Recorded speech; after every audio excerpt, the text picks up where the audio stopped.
Okay, good afternoon, everyone, and welcome to Shmuel Aleph. And we are learning about chapter 9, okay? And chapter 9 is all about Saul, Shaul, and specifically what makes him appropriate to be the first king of Israel. And we're going to see some of his qualities. Some of them we may expect, and some of them we are maybe surprised about when we think about different leaders today and throughout world and Jewish history. So we're going to have a look at this. So chapter 9, Shmuel Aleph, and we're going to start in here with Pasuk Aleph. Vayhi ish mi Binyamin, ushmo Kish ben Aviel, ben Sror, ben Bechorat, ben Afiach, ben Ish Yemini, Gibor Chayil. Now there was a man of Binyamin, and his name was Kish, the son of Aviel, the son of Tzeror, the son of Bechorat, the son of Afiach, the son of Binyamin, a Binyaminite man, a mighty man of valor, or a man of power. Velo haya ben, and he had a son, Ushmo Shaul, and his name was Shaul. Bachor Vatov. He was a Bachor, a young man, and he was good, or handsome, as I put in the English there. Ve'ein ish b'nei Yisrael tov mimenu, and there was no man who was better than him. Mishichmo v'mala gavoa. He was head and shoulders mikol ha'am, over everyone else. So we look at these descriptions of Shaul. First, we have this long, distinguished lineage. Then we have that he is a young man, a Bachor. He is tov, he's good, or handsome, as you have in English. And he's head and shoulders above everyone else. And there's no one as good as him in the whole of the Jewish people. Let's have a look at the Ma'am Loez on this.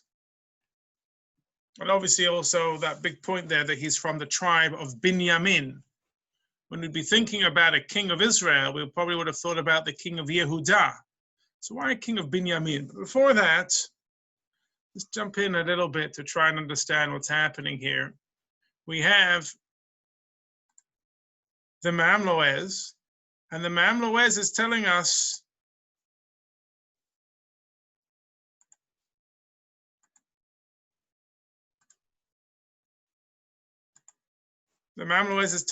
that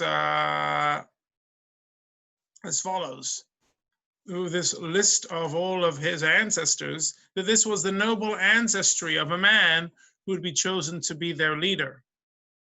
Paraphrasing the words of the Radak, the Ma'am Loez says that Aviel is Kish's father, but if we look in Divrei Hayamim, in Chronicles, he's identified as Ner, and Ner, as we all know, means candle. So why was Aviel called Ner? It was Aviel's custom to kindle lights in the dark alleys between his home and the house of learning.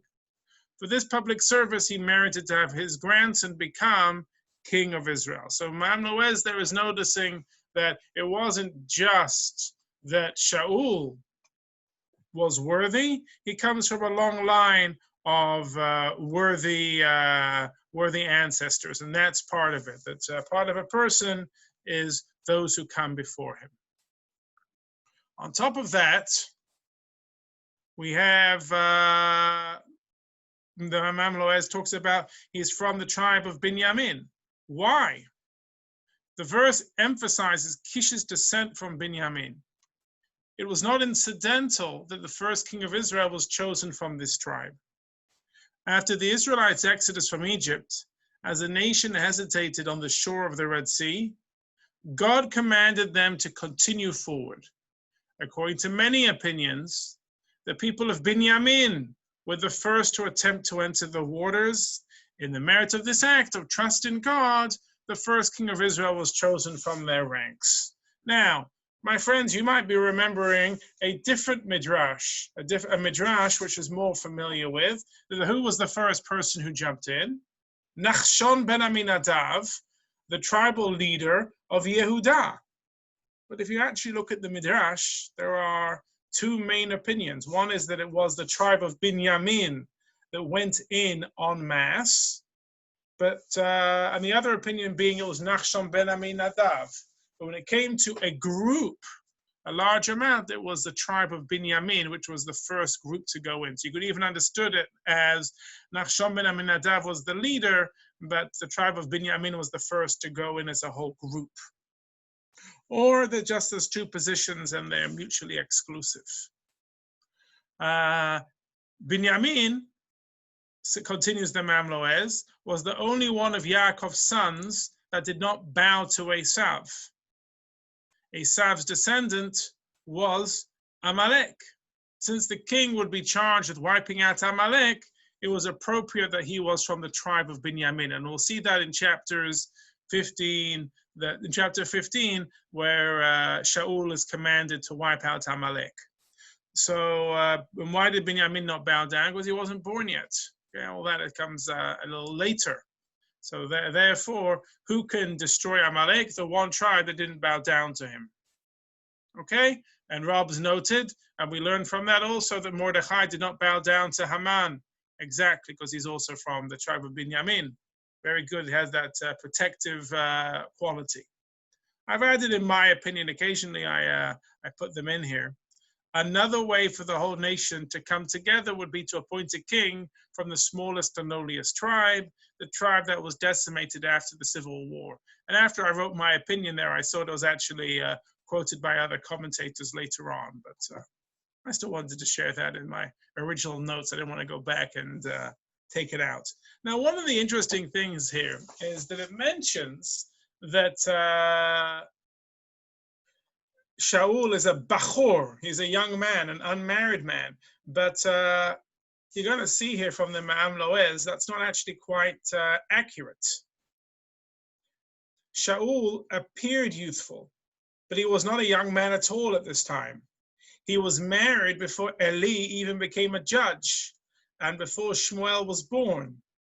In fact, he was at least 60 at this time. Where Ma'am Loez's character is that the minimum he could be would be 59. Yet he looked youthful and was as full of vigor as a youth. We can also calculate this because his son was 40. Ishbosheth was 40 years old when he ruled after his father's death. So if he ruled for 2 years, I mean, it's and to have a son who's 40 years old, then it's easy that he had to be at least 60 years old for this all to work out. So it's interesting that they're saying that he is a bachur, he's a young man, and the good looks we'll talk about a little bit later.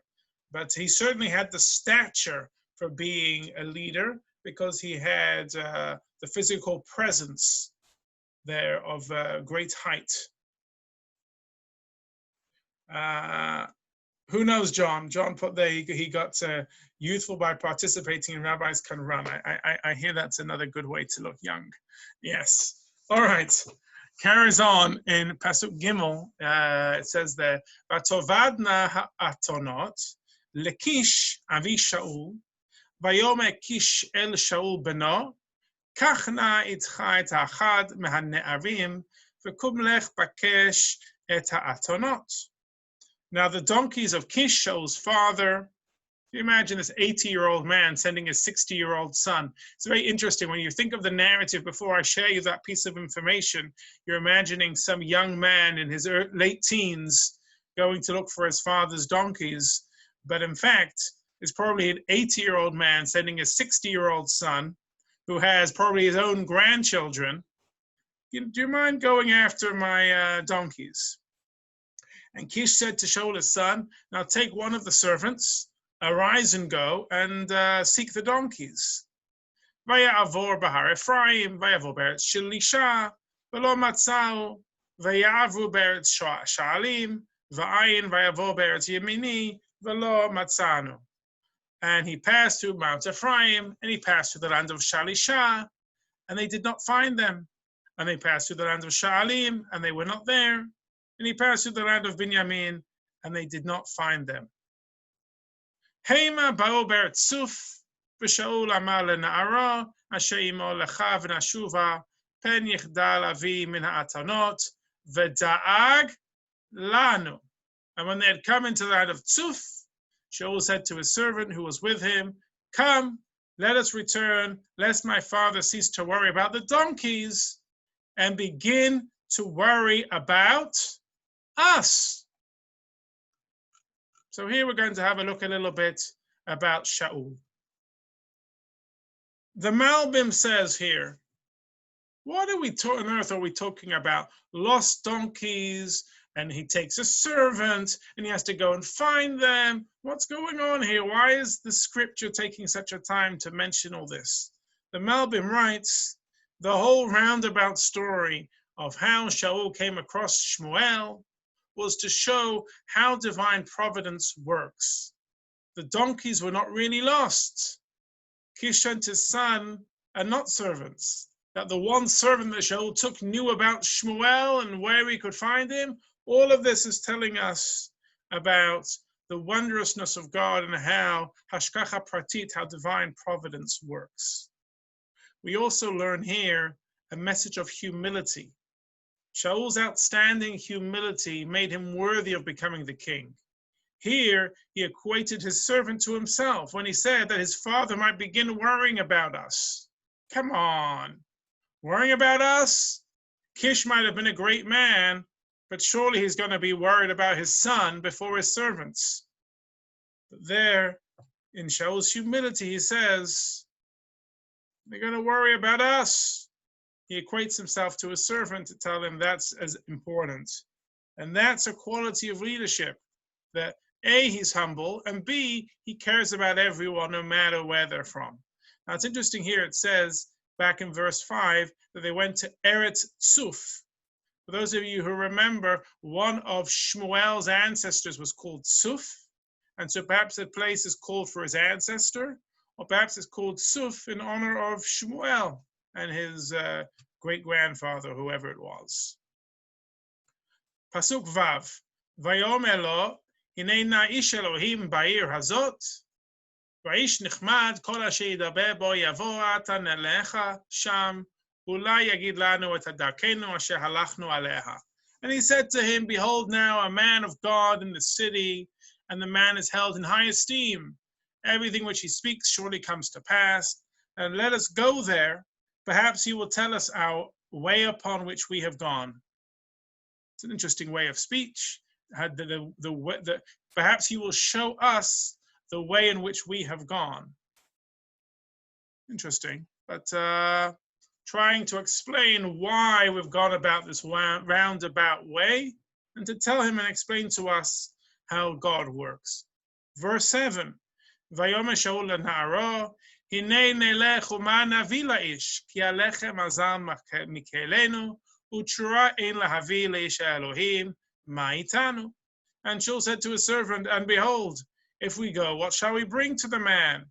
For the bread is used up from our vessels, and there is no present to bring to the man of God. What have we? What can we bring to him? Ein lahavi la'ish. Vayosef hanar la'anot et Shaul, vayomer hinei nimsa biadi, reva shekel kasef, v'natati l'ish Elohim, v'yagid lanu et darkenu. The lad answered Shaul again and said, behold, I have in my possession 1/4 of a shekel of silver, and I shall give it to the man of God that he may tell us our way. So what's going on here? Why are they worried about what to bring? Surely they should know that Shmuel doesn't accept gifts.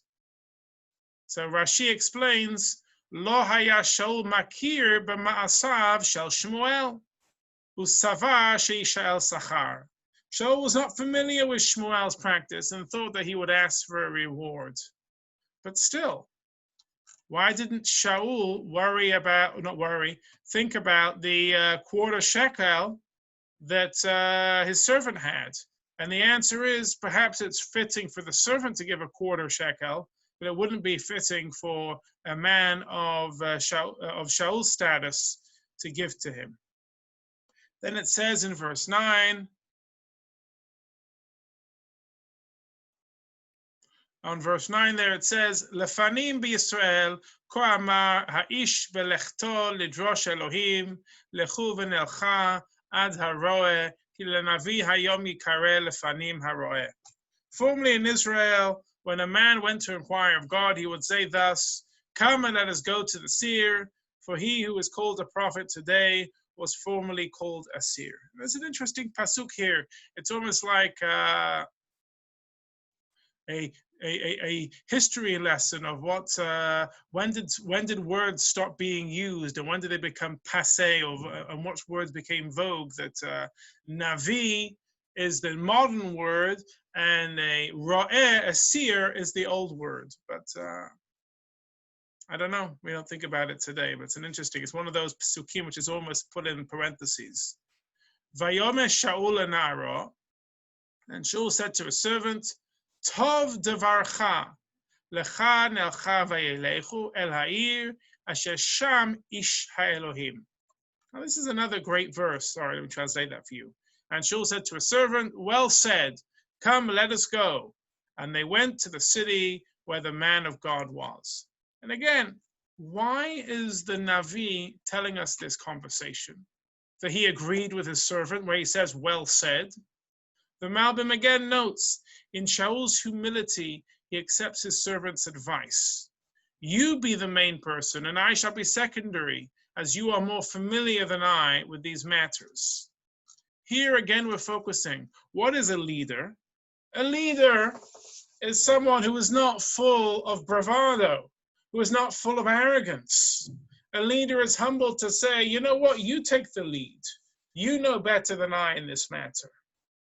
It's the most refreshing piece of information to know that the types of leadership that God is recommending to us is one who is steeped in humility. Yud Aleph. Hema olim b'ma'aleh ha'ir, ve'ima matzu ne'arot yotzot lishov mayim, vayamru lahen, hayesh bazeh haro'eh. And as they were going up in the ascent of the city, they found young maidens coming out to draw water. And they said to them, is the seer here? Is this where the prophet lives? V'ta'anena otam v'tomarna yesh. Heine lefanecha maher ata ki hayom ba la'ir ki zevach hayom la'am babama. And they answered them and said, he is, behold, he is before you. Hurry now, for today he has come to the city, for the people will have the sacrifice of the day in the high place. Yud Gimel, Kavoachem ha'ir, ken timtze'un oto, b'terem ya'aleh habamata le'echol, ki lo yochal ha'am ad bo'o, ki hu yevarech hazevach acharei chen, yochlu ha'keruim, ve'ata alu ki oto kahayom timtze'un oto. When you come to the city, straight away you will find him before he ascends the high place to eat, for the people will not eat until he comes. For he will bless the sacrifice, and afterwards the invited guests will eat. Now go up, for at this time you will find him.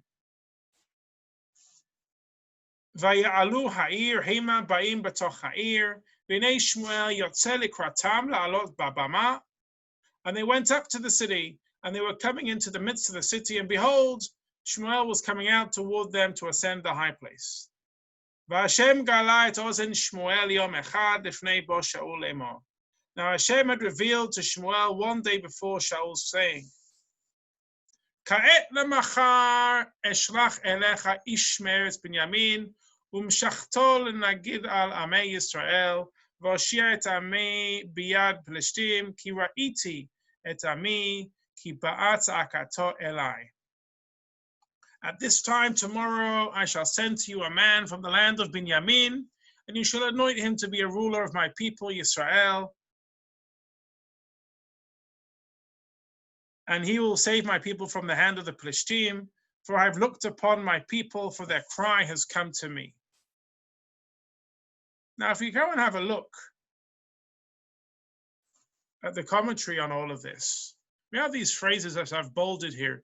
Ka'et machar, at this time tomorrow. And this phrase here Yesh, hine lefanecha. He is, behold, he is before you. And this whole long description of what the ladies tell him where they can find him. What's going on exactly here? Says the Radak, Yeshba, there he is.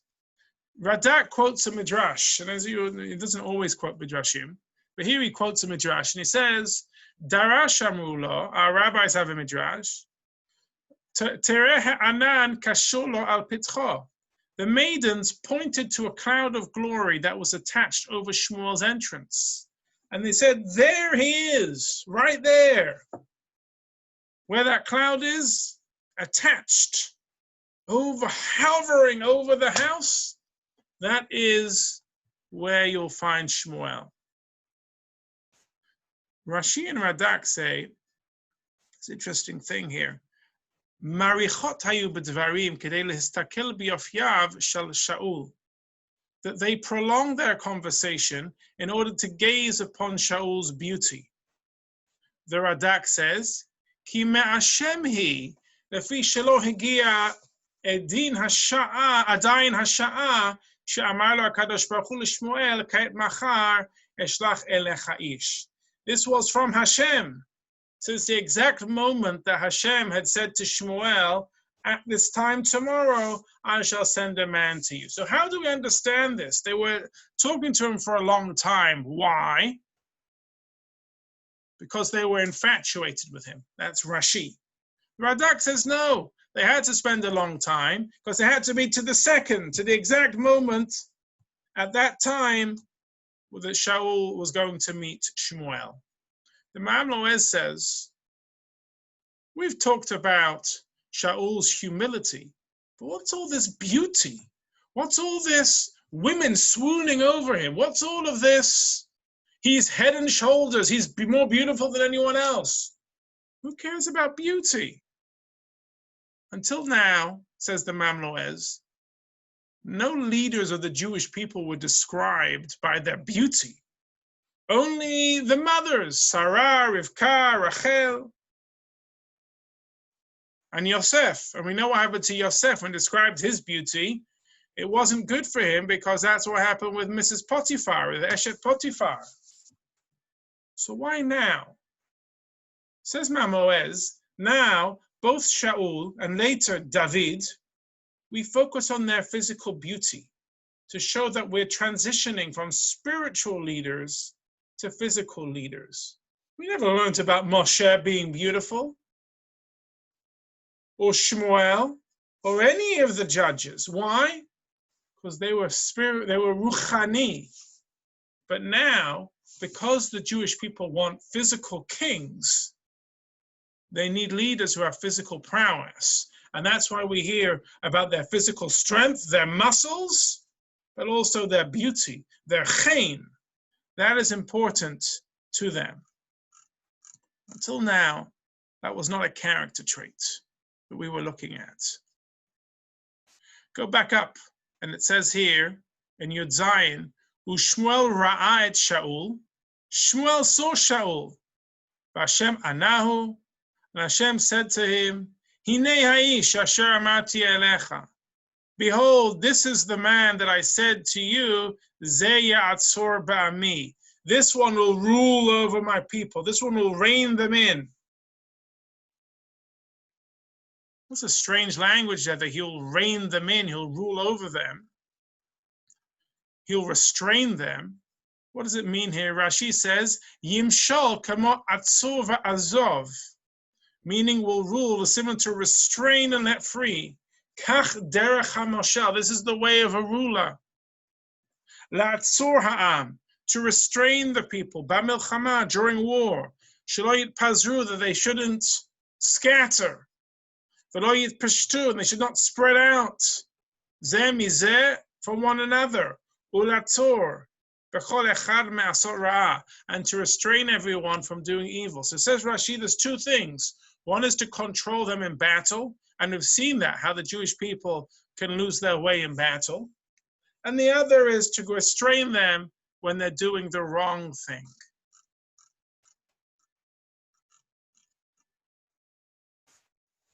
Yudchet. Vayigash Shaul et Shmuel betoch hasha'ar, vayomer, Hagida nali eze beit haro'eh. And Shaul approached Shmuel inside the gate and said, tell me now, which is the house of the seer? Vaya'an Shmuel et Shaul vayomer, Anochi haro'eh, ale lefanai, habama, v'achaltem imi hayom, v'shilachticha baboker, v'chol asher b'lvavecha agid lach. And Shmuel answered Shaul and said, I am the seer, and you shall eat with me today, and I shall send you away in the morning, and all that is on your mind I shall tell you. Now, imagine that you're told that you're about to appoint the king of Israel, and the king of Israel doesn't even know who you are. The king, I mean, he's not the king yet, but Shaul has just been told it's the house with the cloud. He knocks on the door. Shmuel opens the door and he goes, where's the guy I meant to see? And you can forgive Shmuel for saying, it's me, I'm that guy.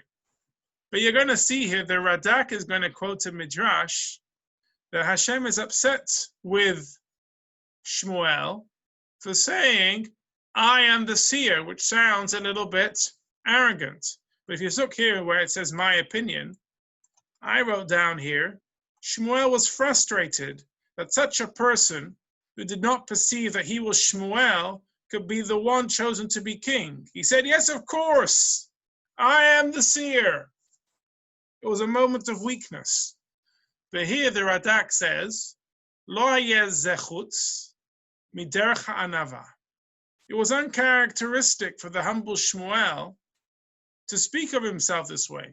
Ki kivan shesha'al lo eze beit haro'eh lo yitachen shelo ya'aneu. It's no way for him. It was impossible, since he was asked a direct question, it was impossible not to answer that way. V'rabotenu zal, but our rabbis have a tradition. Ki nichshal bazeb hadavar. That Shaul stumbled in this way. Ki haya lo lomar shal acherim o kayotze bazeh. He shouldn't have answered that way. When they asked him, he shouldn't have said, I am the seer. He should have said, yes. The way he answered, there was another way to answer him. But here, Hashem said to him, Amar HaKadosh Baruch Hu, Ata hu haro'eh, you think that you see everything? Ani modi'acha she'en ata haro'eh, I shall show you that you don't see everything. Okay? B'sha'ah she'amar lo lech ve'eshlachacha el Yishai beit halachmi, when he was told later to go to Yishai, he got very carried away and he was convinced that the future king was going to be Eliav. Amar lo HaKadosh Baruch Hu, God said to him, Lo amarta anochi haroeh, al tabet el marehu. God said, do not look at his appearance. Al tabet el marehu. Don't look at him and think of physicality, because you don't see everything. You think you're so wise? You think you know it all? Guess what? You don't. And it's a fundamental lesson. And I think this is the didactic approach that we have. On the one hand, Radak presents, it's impossible for Shaul to have answered any other way. He's a humble person. But the same truth, which is, even though he's incredibly humble, he could have erred in one place, which is, we always need to work on our midot. No matter where we are in life, there's always something that we have to work on. Even if it's something that we feel that we've mastered, it can always come and surprise us. It can come and bite us when we least expect it. And the same was true for Shaul, for Shmuel. And he's telling him, don't think like that, Samuel. It can happen to you. And he got caught up, and so it was. in a few chapters' time, or not quite a few chapters' time, maybe in 10 chapters' time. No, in chapter 16 or so, we're going to see that it comes up. Don't think you know it all. So be a little bit humble. And sometimes, even if we say things out of pique or rage, we've got to rein it in. We have to hold ourselves in. We go back up, and we go to Pasuk Kaf. ולאתונות העובדות לך היום שלושת הימים, אל תשם את לבך להם, כי נמצאו ולמי כל חמדת ישראל, הלא לך ולכל בית אביך. And concerning the donkeys which are lost to you, and you have sought them off today, 3 days, don't take them to heart, for they've been found. And to whom does all that is desirable in Israel belong? Is it not to you and to your father's house? Here, Shmuel is being very nice. He's giving very flattery. He's giving lots of compliments. I'm going to give you all that your heart desires. Don't worry about the donkeys. Everyone desires well for you and your father's house. 21. Vaya'an Shaul vayomer, halo Binyamini anochi, miktane shivtei Yisrael, mishpachti hatzeira, mikol mishpachot shivtei Binyamin, lama dibarta elai kadava hazeh.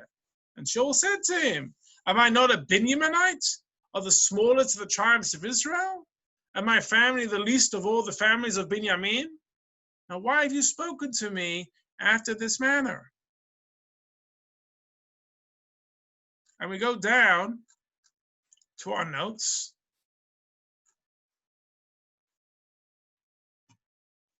And we say, Rashi says, why did he say, what does all Israel desire? Shmuel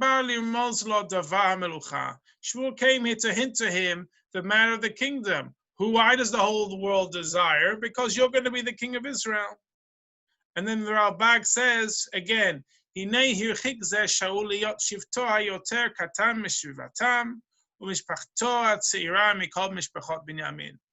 behold, it is far from me to be king, since my tribe is the smallest, and my family the lowest, the youngest of all the families of Binyamin. Here again we see the sign of someone who is fit to rule, as someone who hesitates, someone who shows humility and says, I don't deserve it. That is the sign of a real leader. Then we go back up, 22. Vaikach Shmuel et Shaul ואת נערו ויביאם לשכתה, ויבן להם מקום בראש הקרואים, והמה כ30 איש. And Shaul took Shaul and his servant and brought them into the chamber, and he gave them a place at the head of the invited guests, who were about 30 men. ויאמר שמואל לטבח, תנה את המנה אשר נתתי לך, אשר אמרתי אליך, שים אותה עמך. And Shmuel said to the cook, give the portion which I gave you, of which I said to you, keep it with you. 24. Vayarim hatabach et hashok ha'eleha vayasem l'pnei Shaul, vayom hinei hanishar sim lefanecha echol, ki lemoed shamor lech lemor ha'am, karati vayochal Shaul im Shmuel bayom hahu. And the cook raised up the thigh and that which was upon it, and placed it before Shaul, whereupon he said, behold, that which has been reserved, place it before you and eat, because for the anointed time it is reserved for you, by saying, I have invited the people. So Shaul ate with Shmuel on that day. Now trust me, there's more to this than just getting a nice piece of meat.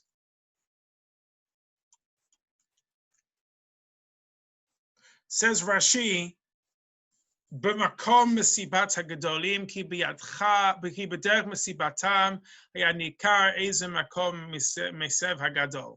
At the head of the invited guests, in the place where the most important people are seated.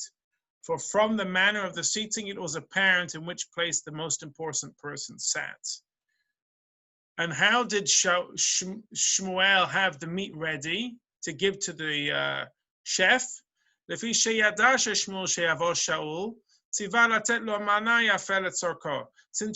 knew that Shaul would come, he ordered to give him a handsome portion for his benefit. Okay, this meat was prepared the day before when God appeared to Shmuel and told him Shaul is coming tomorrow. And therefore, this meat was another thing. I prepared the meat. It was another sign to Shaul to let him know this wasn't just a chance appearance. Everything had been prepared by God specifically.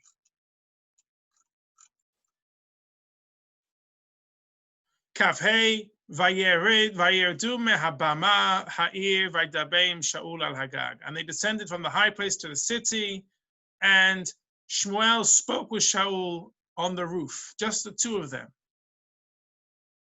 What did they talk about?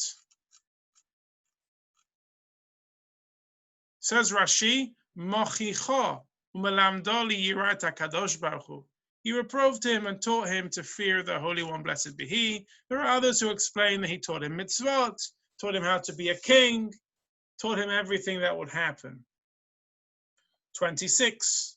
Vayashkimu vahikal tashacha vayikra Shmuel el Shaul hagagav lemor kuma ve'eshlachacha ve'yakom Shaul vayetzu shnehem hu shma hachutza.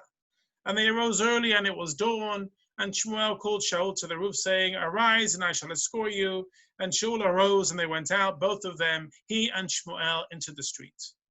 Hema yoredim b'ktzeh ha'ir, u'Shmuel amar el Shaul, emor lanar, vayavo lefanenu, vayavo v'ata amod kayom, v'ashmi'acha et hadavar Elohim. As they were going down to the outskirts of the city, Shmuel said to Shaul, Tell the servant to go ahead of us. And he went ahead, and you stand still at this time, and I shall let you hear the word of God. And then the chapter inexplicably stops. It doesn't allow us to clear. You have to wait till next week to hear what happens in chapter 10. But here we see everything is set. We're now getting into Shmuel Aleph proper. We're getting into the lives of King Saul. We're going to see that over the next chapters, and we're going to get into David as well. We're really getting into the meat of it. But I think it's very interesting here that, and again, something to think about as we lament politics these days, is the real character traits of leadership here, of the humility being the number one thing. Yes, I noted the beauty and the physical stature of Shaul, but what really comes across is Saul's humility. And again, even for Shmuel, as the Navi also, humility being that main phrase, and how important it is, and how lacking we see it today, unfortunately, in our world.